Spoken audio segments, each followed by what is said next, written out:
Everyone's home. Yeah, these guys are here. The butler's here. Market basket truck driver having a race with the Royal Canadian Mail guy.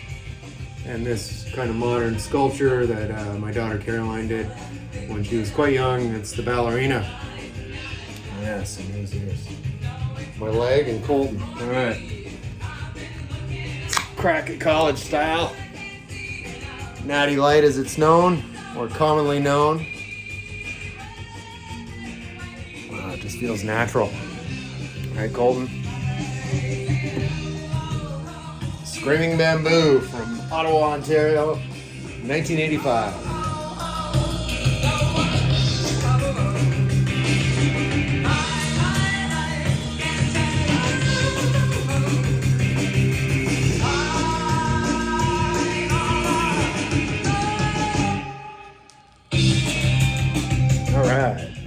Yeah, that takes me back. I'm going to talk a little bit more about that in a minute. But 1985. All right, Colton. Do not think about getting in that chair. He's been doing that lately, taking my chair. Colton, we can share, my man. All right, so it's a Friday Cheers. What do we got going on today? We got a couple things. Just adjusting my high-end tripod there. First off, we got mail call for the week. Yes, from my friend Morten Estad. I'll leave a link to his channel below in the description. He knows I collect postcards, and this is from his homeland. It's from Skagen, Denmark. So, yeah, he did a little cartoon on the back here, too. See on the bottom there. You get the idea. Morten's cartoonist. So, yeah, I thought I should have sent you one out of Skagen, wishing you all a great spring and summer from Morten. Yes. All right, there it goes. And the now playing postcards shelf thing, whatever. So yeah, this guy, Embryonic Brian, so he was just playing this one that I just showed. Yes, Colton. Oh, Colton. He's at it. There we go, right? So thought I was the only one in the vinyl community that had this one. This was an indie band from Ottawa, unknown to the outside world for the most part. Yeah, I discovered them. I was still in high school. I lived about an hour from Ottawa, going up there on a Saturday to the store we used to go to. It was about an hour's drive, called Shake Records. And, oh, Colton, Jesus. And, yeah, so I was in there. It was probably 11th grade, summer of 85. Heard this playing, and the band was actually in the store promoting it. So, inside, just the lyric sheet here. But, yeah, so this is just an EP called World of Tomorrow. Right there. So yeah, Embryonic Brian, he just showed it in his recent video. So thought that was pretty cool. Put him right side up. So it made me think of that. So yeah, what I'm thinking here too on a Friday Cheers, I'm going to inject an idea for a thread. Yes, I'm going to call this 5 from 1985. That's my Chris Prophy impression. Hope you like it. Get this thing to balance. There we go. Oh, I need tech support. Clearly I need an assistant. Colton's not cutting it. So anyway, 5 from 1985. Just got thinking about that year, this past week, kind of reliving it in my head, you know, because I think last week I might have shown this. All right, came out in 1985. Of course, this was the 20th anniversary set in 2005. So I was thinking about that, like it was last Friday or Thursday, I don't know. And I'm listening to a lot of music from the mid 80s. That summer was just a great time in my life. It was like a John Hughes movie, if you know those movies. And of course, a little Fast Times at Ridgemont High injected into that outside of the John Hughes formula for the party formula to be successful. So anyway, yeah, so that kind of summer leading into my senior year of high school, I was listening to stuff like this. Love and Rockets debut, Seventh Dream of Teenage Heaven, right here from 1985. Of course, this is a CD version. I did have the LP at some point. I don't know where it is. There's the guys on the inside, Daniel Ash, David J, and Kevin Haskins, minus Peter Murphy, who had moved on to do other things. Just for giggles, 12-inch single, Love and Rockets, that cover the Temptations tune right there. A cool logo on here on the inside. It says Inside the Outside on the B side, and on the A side, extended mix of Ball of Confusion. So I listened to that CD and I'm like, you know what? I got that extended version. I'm gonna go and give it a spin. So speaking of this guy was here. Yes, not to be confused with the other blue-eyed king of soul, whoever the guy from Simply Red, Mick Hucknall. Much more handsome. Paul Young right here from his second album, The Secret of Association. He performed at Live Aid and did a great set. I think he did 4 or 5 tracks. I remember watching it live that summer. Excuse me. Bite the Hand That Feeds. Of course, Every Time You Go Away. That's just a beautiful tune. Gonna Tear Your Playhouse Down. He does a really good version of that. He's zooming back and forth across the stage like a pinball at Wembley Stadium. So yeah, that's Paul Young, Secret of Association. And his debut, I also have No Parlay. Both of those are highly recommended. Catch the Riptide here with Robert Palmer, a man who made several great videos with several beautiful women. Just a stable of beautiful women all the time with this guy. Sharp dressed man, a little like Brian Ferry with the look, with the suit. And there he is, he's just overwhelmed. He's like, I don't know which woman I'm going out with tonight. One of the ones from my video, I guess. Yeah, he's addicted to love, right? So track 3 right there, Addicted to Love right there. Title track, Riptide. And Didn't Mean to Turn You On, right? Of course you did. All right.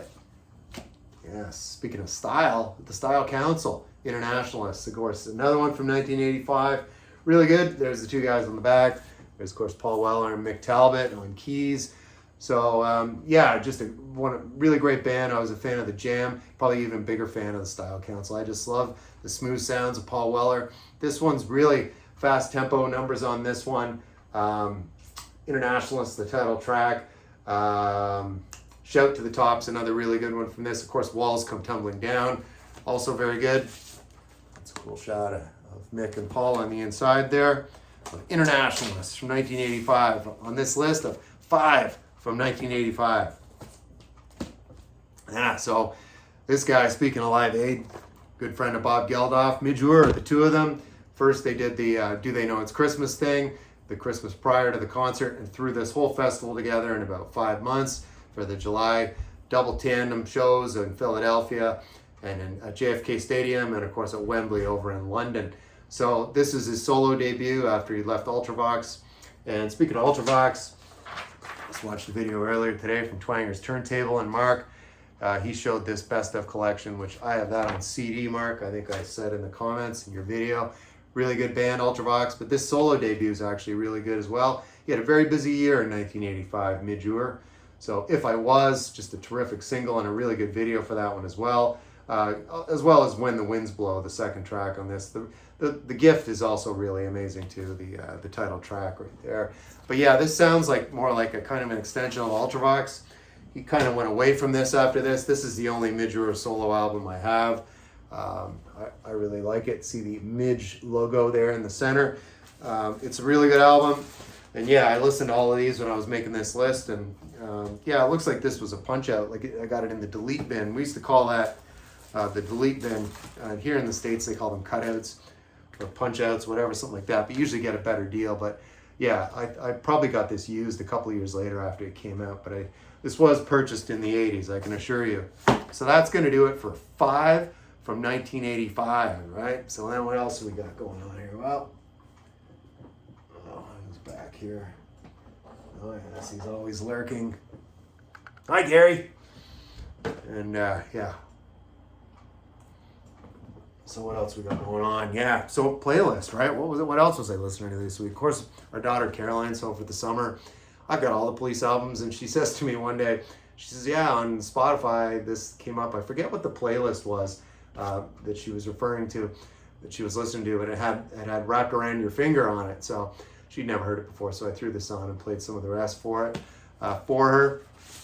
And yeah, there's the guys on the inside. Power Trio right there. Excellent band, the Police. I don't need to sell them. They sell themselves. And what else here? Blondie, Parallel Lines. Speaking of Gary, over at Physical Format, he's a big fan of Debbie Harry. President of her fan club, I bet, back in the day. And yeah, Parallel Lines. I think this was their 3rd album. Not sure of the release on this one, probably 1980, 1979. Yeah, don't know. Let's see what's on the inside here. Just lyrics on the inside, no more pictures of Debbie, sadly. We need more Debbie.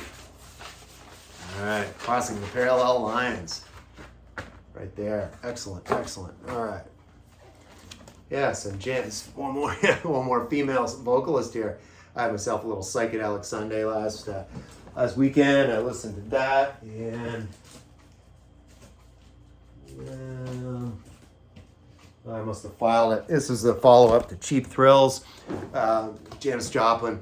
So with Big Brother, she did Cheap Thrills, and then she had a new band for this one, the Cosmic Blues Band, they were called. Leaned really heavily on horns with this one. It's not as good as Cheap Thrills, but it's still okay. I mean, when you hear some of these songs live, this is studio, but like Try, To Love Somebody, Cosmic Blues is cool. Yeah, it's all right. And To Love Somebody, actually, that's a Bee Gees cover, believe it or not, she does on there. So yeah. Yeah, I got him old Cosmic Blues again, mama. All right, so that's Janis. A little Psychedelic Sunday. Still in the Psychedelic Sunday mode. I pulled this one out. It's a Canadian pressing. This was unreleased tracks of the Velvet Underground. As you can see here, a collection of previously unreleased recordings. One of the most valuable records in my collection. I can't believe it. I think this is worth $100 on Discogs. So back to the Screaming Bamboo thing. If you did like this, the only place I think you can find this, you could buy it from a reseller on Discogs, because it is on there. It's cataloged. I was able to catalog that because that's a really rare record. So this one, I can't stand it. Stephanie says, Lisa says, I'm sticking with you. It's just a bunch of toss away tracks, but they're pretty good. There they are on the back. I used to actually have this poster when I was in college. Long gone. I wish I still had it. It's pretty cool. There they are on the inside, all four. And you got Sterling Morrison, Lou Reed, Mo Tucker, and Doug Yule. So that's a collection of previously unreleased recordings by the Velvet Underground. Yes, and then some Mike Oldfield, just for good measure. This was an after work listen this week, one night this week. So I like this album because he's going back and forth. He had Maggie Riley singing on tracks like 5 Miles Out, Family Man. They do that cover version of the Hall & Oates tune, but the rest of it's instrumental. Taurus 2 and Or Abadoo. He just takes you in and out of these weird soundscapes. Not like Brian Eno, but kind of, I guess. He plays every instrument, He's a bit of a control freak in the studio. This looks like a plan for the studio right here on the inside of the gatefold. And he did have a band right here and there. You can see Maggie Riley's down there on the side. Great singer she is. I think she's still around. And just see on the inside there. Mike Oldfield on his friend Richard Branson's label, Virgin. They were old pals. Old pals. All right, we had a couple more. Stranglers, Oral Sculpture. I gave that a spin. Ice Queen, Skin Deep, Let Me Down Easy.